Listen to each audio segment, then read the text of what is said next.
আসসালামু আলাইকুম dear viewers, আশা করি সকলে ভালো আছেন। আজকে আপনাদের সাথে শেয়ার করব দ্বিতীয় শ্রেণীর গণিত প্রশ্ন উত্তর সহ। আপনারা অনেকেই প্রশ্নের উত্তর সহ চান কমেন্টে, সেজন্য উত্তর সহ প্রশ্নগুলো দিচ্ছি। পাশাপাশি এই প্রশ্নগুলো থেকে বইগুলো কিভাবে কমপ্লিট করালে পরীক্ষায় শিক্ষার্থীরা ভালো করবে সেই বিষয়টি বিস্তারিত আলোচনা করব। তো আপনারা জানেন যে 2026 সালের প্রশ্ন কাঠামো অনুযায়ী 50 নম্বরের পরীক্ষা হবে, বাকি 50 নম্বর হচ্ছে ধারাবাহিক মূল্যায়ন, যেটা টিচার ক্লাসে করবে। সো এই 50 নম্বরের মধ্যে 1 নম্বরে থাকবে কথায় লিখো।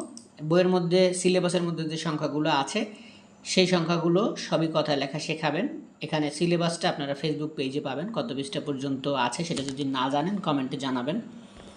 2 নম্বর হচ্ছে অঙ্কে লেখো, এখানে ওইটাও সিলেবাসের মধ্য থেকে।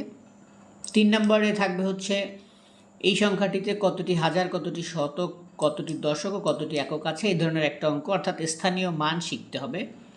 সেই সংখ্যাটা সিলেবাসের মধ্যে যদি অযুত পর্যন্ত থাকে সেটা কিন্তু অযুত পর্যন্ত আসতে পারে। সেই ধরনের সংখ্যাগুলো থেকে অঙ্কগুলো করাবেন, এইভাবে অঙ্কগুলো। 4 নম্বরে আছে নিচের সংখ্যাগুলো ছোট থেকে বড় ক্রম অনুসারে সাজাও।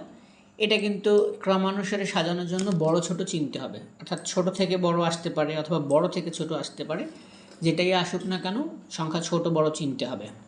এরপরে 5 নম্বরে হচ্ছে প্রদত্ত সংখ্যাগুলো থেকে জোড় বিজোড় আলাদা করে লেখো। জোড় বিজোড় চিনতে হবে, বইয়ের মধ্যে কিন্তু ওদের জোড় বিজোড় আছে, সো এই জোড় বিজোড় কিন্তু শেখাবেন। এরপর 6 নম্বরে আছে প্যাটার্ন, নিচের সংখ্যা প্যাটার্নের পরবর্তী সংখ্যাগুলো কত হবে লেখো। এই প্যাটার্নও কিন্তু ওদের বইয়ের মধ্যে আছে। এই প্যাটার্নের থেকে একটা অঙ্ক হবে যেটা হচ্ছে 5 নম্বর, সো এই প্যাটার্নগুলো করাবেন। এরপরে হচ্ছে ক্রমবাচক সংখ্যা লেখো 5 থেকে 9 পর্যন্ত। ক্রমবাচক সংখ্যাও বইয়ে আছে সিলেবাসের মধ্যেই, সেগুলো শেখাবেন ক্রমবাচক সংখ্যা কীভাবে লেখে।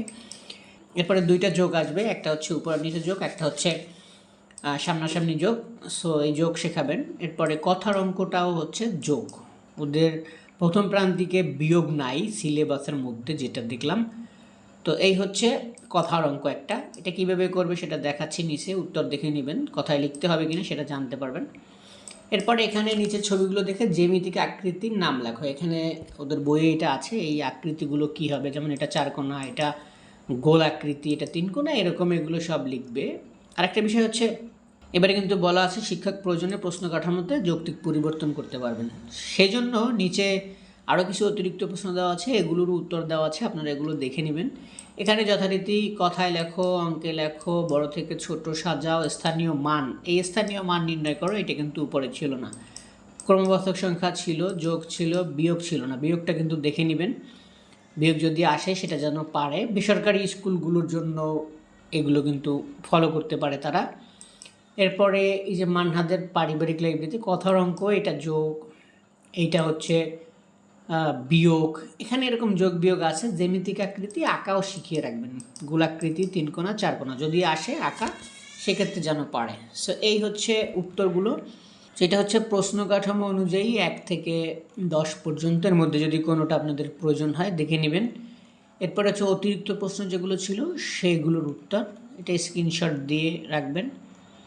হ্যাঁ, কোনোটা যদি প্রয়োজন হয়, ও কথার অঙ্কগুলো কোনো প্রয়োজন নাই কথায় কিছু লেখার, শুধু যোগ বিয়োগ করবে, এভাবে। সো এই ছিল দ্বিতীয় শ্রেণীর গণিত বিষয়ের প্রশ্ন, প্রথম প্রান্তিক মূল্যায়ন 2026-এর। এই প্রশ্নটা যদি সম্পূর্ণটা কমপ্লিট করে পাশাপাশি এই ধরনের সিমিলার অঙ্কগুলো করে, তাহলে আমি আশা করি যে শিক্ষার্থী পরীক্ষার হলে গিয়ে সব ধরনের প্রশ্নের উত্তর দিতে পারবে। এর বাইরেও যদি আপনাদের কোনো কিছু জানার থাকে আমাকে কমেন্টে জানাবেন। সবাইকে ধন্যবাদ, আসসালামু আলাইকুম, সবাই ভালো থাকবেন।